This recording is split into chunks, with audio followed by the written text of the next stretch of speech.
It's cold outside, and right now, the best thing you can have in your hand is a barrel-aged beer. We're going to bring you the 10 best of 2022 next. All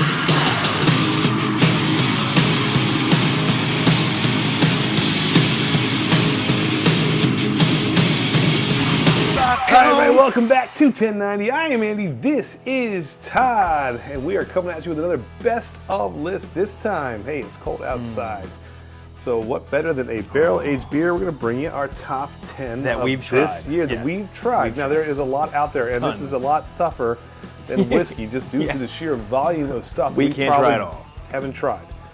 So especially all you West Coast folks who are like, hey, we know you got great stuff out there. We haven't tried it all yet, but don't worry. George. We do like to trade, too, so keep that in mind.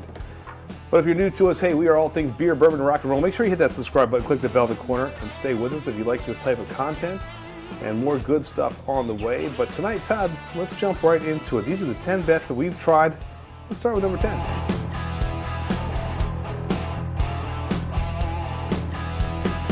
Alrighty, number 10 is a bit of a surprise for us because we've had some epic barrel-aged beers in the past. And they're good, not great. And you got this when we tried it on a live stream a few weeks ago, and it really surprised us. It really stood out. I was surprised, and I was happy too because, like you said, we've had some good stuff, but this really hit home, especially with those chocolate and coffee notes. I also love the viscosity of it, which I don't get a lot in epic. And honestly, a lot of the barrel-aged beers we've had this year have hit on one piece, but missed on the other. Yeah. And this kind of hit on all cylinders. The viscosity was there, the flavors were there, full-bodied, just a great pour. We drank it all on a live stream. So you can go back and check that out. But actually, it was really, really good. So it came in at number 10. And the name, Big Bad Baptist, barrel strength. Can't beat it. Can't beat that. Mine going up.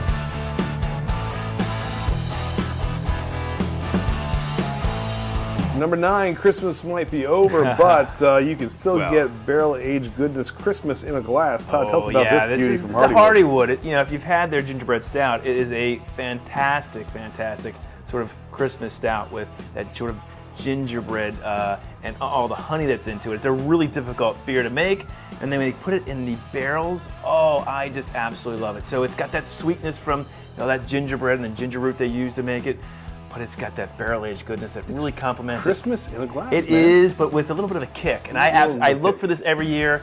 2020 was no different. It's a fantastic beer that comes out every year. And I love the little, it's almost like the old Coors original cans. Like I love this, which is really good. So Hardywood, barrel-aged GBS. Not too far from where we are here in the great state of Virginia. Good stuff. Number 9. So come up, number 8.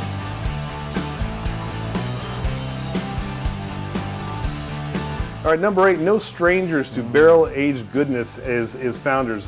They are up there in the upper tier of just breweries that do barrel-aged beers right. Their barrel-aged series is fantastic, and we look forward to the new calendar release every year. This beer, what can I say? They did this back, I think, in 2020, the Maple Mackinac Fudge. It's a variant they brought back in 2022, and I was super excited for it. It doesn't have a ton of maple, but it's got all that fudge, and if you love barrel-aged fudgy beers, this is it, and I love it. Yeah, you'll see a little bit of a theme because we do have some chocolate-forward beers. Now, you're going to get that flavor profile is going to come across, especially the longer it's been aged in the bourbon barrels or the whiskey barrels in general. Right. But this was a hitter. Really, really good. And like I said, rarely does founders disappoint, especially in the barrel-aged beer department. So, no doubt. Good stuff. Number 7 coming at you.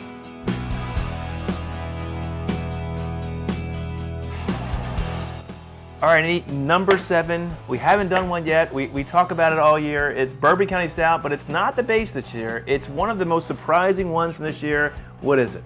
So it's so good that we drank them all. We don't have any left to display. We don't. We will link you back to our video. Here's some B-roll footage. Yeah, we'll show that. This is the Biscotti, which we honestly were on the fence.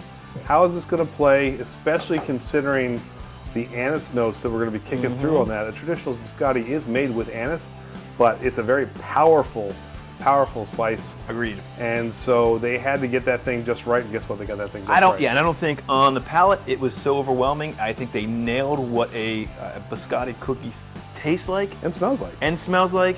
And it was a biscotti in a glass. Oftentimes in DCS, the nose does not match the yes. palate because It hit it's all bourbon forward, dark fruits. This thing smelled like a Biscay straight out of it. It was just amazing. You know, an honorable mention was the Sir Isaac Stout, the Fig Newton too. I don't want to. They hit that too. If you like Fig Newtons, They did, but this blew it out. It did. All right, so there you go. All right, there's our number 7. Let's get on number 6. Okay.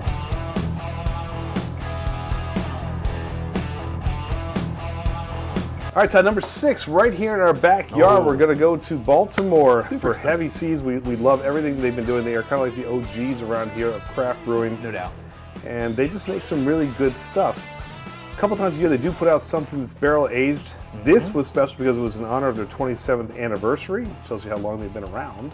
It's amazing. But Todd, tell us about this because this was a dynamite pour. Here's the great thing about this. It is a porter, an imperial porter that's not, it's barrel aged, but it's not in whiskey barrels. It's just in, I think, French oak barrels, right? So that's what I love about this, is that it imparts that woodiness, the vanilla flavors that you get from that wood of the French oak.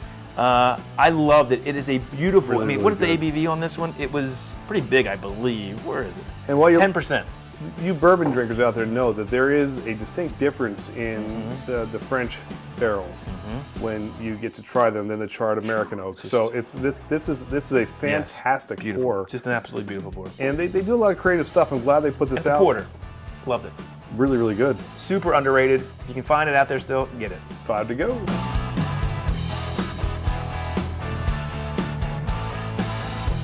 All right, number 5 is here. Creme de la creme. These are the best of the best, and this is a late entry. It's from a familiar face, Dragon's Milk. We love what they do, similar to KBS. Their Reserve series, to me, I think is underrated.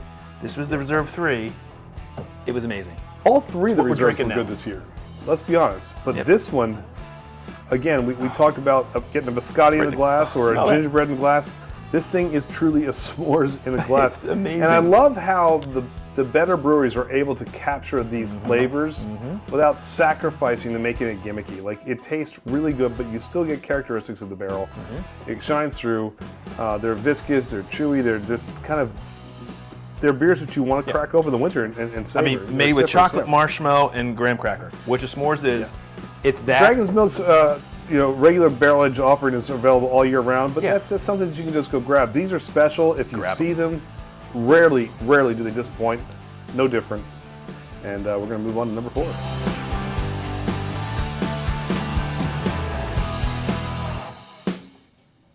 Okay, so what happens when you have a beer that's A, extremely affordable, and B, sounds like it could be a Def Leppard album? You know you're going to get something special in a glass. Todd, what is it?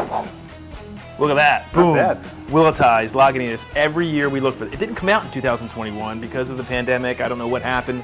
So it's been 2 years. And We've been waiting. You mentioned it, Andy. For what you pay, you can get 4 of these for $13. Some places I've heard even $11 for a 4-pack, which is an absolute steal. This is a 13.1% coffee stout from Lagunitas, aged in willet barrels. You get that rye spice, Beautiful. the coffee. It's like a coffee. It's like a mocha. It's like a mocha, coffee latte. It's like a little sprinkle of pepper in there too, because Yes. it's just a touch of that spice, and it's not overly bitter. It's Chocolate, like a really nice cup coffee. of coffee with. Oh. It's just done really, really well.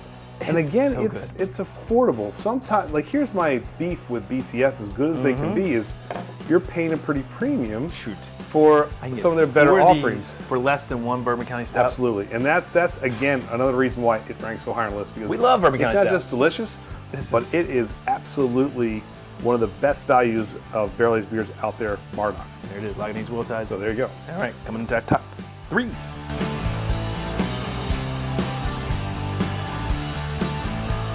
All right, and we just talked about how great the Willetize is, the value for it, right? It's compared to BCS. Well, number 3 is a BCS, Is a beer. BCS. Probably the most expensive one. It Well, was what? It's the BCS Old Fitz aged barley wine. Oh. Been a couple years since they've done the barley wine. my They do barley wine gosh. really, really well. We don't have one in front of us because we drank Aged in it too. 3 different barrels from Old Fitz offerings.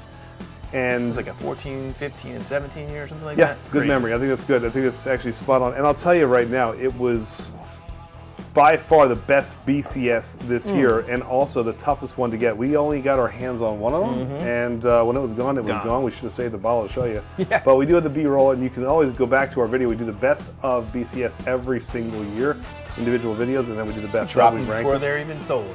Yes, we did. There you go. But Yeah, it was amazing. it was amazing. It was amazing. Love to see the for- barley wine back.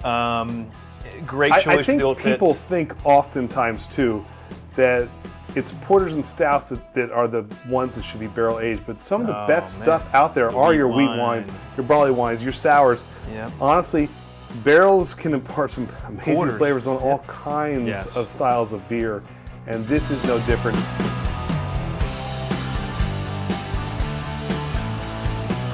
All right, top two. We just got done telling you how much fun it is when there are beers that are not porters or stouts. But here's there. a Scotch ale Oh, from man. Founders, who again, just fantastic at barrel-aged beers. Amazing beer right here. And they decided to make a French toast bastard.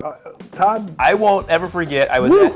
at Mike and Mike. If you're watching this from the tailgate, they brought this to a tailgate with my friend Tom. I had not seen it. This was way back, I think, in September, and it was French toast bastard Founders. Let me try that. You know, that's and you as soon as you pour it, you smell it. It smells like you're making French toast, and then you drink it, and it's like, oh my God, it's French toast in a glass. I said, Andy, you've got to try this. When Blown you try away. this, if you Blown away. don't like French toast, you won't like this. But if you love who doesn't love French toast? It's on you. the reaction when people drink this. I love. yeah. Now, this is not something you want to sit down and have sweet. multiple. Sweet. Because so people who complain, I've heard some complaints, it's too sweet. It's called French toast. Okay, so let's get that out of the way.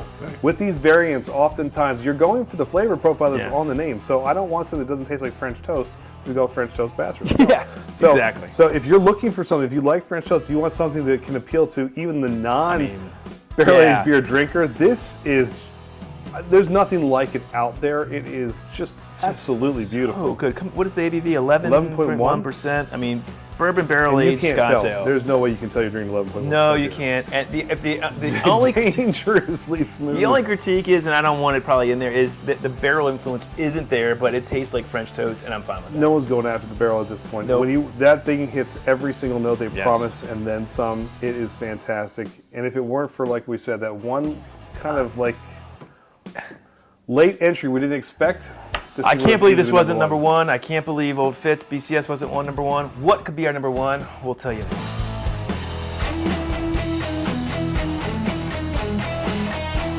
All right, number one is maybe a bit of a shocker. It's local. We tried this on our live stream and immediately we were blown away by it. It's from a very notable brewery, Jailbreak, here in Maryland. It's Dust to Dusk. What can we say about this beer? I mean, it's just absolutely amazing. Well, it's really unique in what they've done here, which is making this all the more fun and all the more reason for you to go out and find this if you can, because yeah, it's a bit of a unicorn. If you're in Maryland, Worth every bit go of to the all hunt. of you right now and grab it. Worth every bit of the hunt. This particular 2020 release is composed of 3 imperial stout threads that's my been gosh. aged in bourbon and rye barrels. Some that's been old as 56 months. That's crazy That's old. crazy. Let me tell you, this is a fudge bomb, and that's what we love in our barrel-aged beers, right? And I think it's attributed to how long it was in the wheelbarrows. Yeah, I mean, you don't see many barrel-aged beers aged that long, and instantly it grabbed our attention, and we were floored by this. I mean, it was Yeah. just that good. It really was. So tip of the cap to Jailbreak and Jailbreak. all of you. If you're all of you in guys out there, Maryland, you got to find it. Really, really good. Go to Jailbreak, grab it. Go to all of you. Justin has If it. you've got it, grab it. I'm Ask sure for other liquor stores around the Tell them area has it. 21090 sent you. Yeah, exactly. It is, again, Dust to Dust from Jailbreak. Really, really, really Our good. number one barrel-aged beer of 2022. Now, we know there's a lot, again, we haven't tried, but tell us what you guys Yes. love, because honestly, not just do we enjoy the bantering back and forth, but we'd like to go seek them out. Like, we really want to try all the good barrel-aged beers out there, so Yep. please let us know what we missed, let us know what we hit on, and hey, great year for barrel-aged beer once again. Looking forward to 2023. But in the meantime, if you like what you see from 21090, please hit that subscribe button, click that little bell in the corner. It's going to let you know every time we got a new video coming out. Instagram, Twitter, Facebook, and Untappd, and we go live every Tuesday night with Glam and Drams, all things beer, bourbon, and rock and roll. We have distilleries, breweries. We talk a little bit of music and have some album bells. It's fantastic. And of course, we want to thank our Patreon members for all of your support continuously. Yes, we could thank not you so do it much. without you. So come join us. Todd, what do you say? For less than what? Less than a cup of coffee, you can become a Patreon Definitely member. less than a BCS Old Fits. You got that right. Yeah, you can totally do that. Yeah. But anyway, in the words of Joe Elliott, until next time. Oh, and there will be a next time. Cheers, guys. Look at that. Look at that lacing on that. Good stuff.